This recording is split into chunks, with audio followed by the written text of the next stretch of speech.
നമ്മുടെ ഉള്ളിലൊരു മാറ്റം ഉണ്ടാകണമെങ്കിൽ, അതിൽ നിന്ന് കേൾക്കുന്ന ജ്ഞാനം കൊണ്ട് നമുക്ക് ശക്തി ആർജിക്കാൻ കഴിയണം എന്നുണ്ടെങ്കിൽ 3 സ്റ്റെപ്പുണ്ട് അതിൽ. ആദ്യം നമുക്ക് കേൾക്കണം. കേട്ടതിനെക്കുറിച്ച് നമ്മുടെ ഉള്ളിൽ ചിന്തനം നടക്കണം, ആവർത്തിച്ച് മനന ചിന്തനം. പിന്നീട് എന്ത് ചിന്തിച്ചു ആ ചിന്തനങ്ങളെ നമ്മുടെ ബുദ്ധി സ്വീകരിക്കണം. ബുദ്ധി എപ്പോഴേ സ്വീകരിക്കുള്ള ഒരു കാര്യത്തെ? നമുക്കൊരു കാര്യത്തിലൂടെ ഒരു അനുഭവം കിട്ടണം.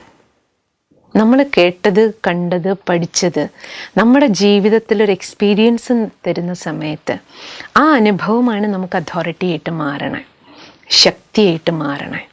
അതുകൊണ്ട് ജ്ഞാന ശ്രവണത്തിനോടൊപ്പം നമുക്ക് ധ്യാനവും കൂടി ചേരണം.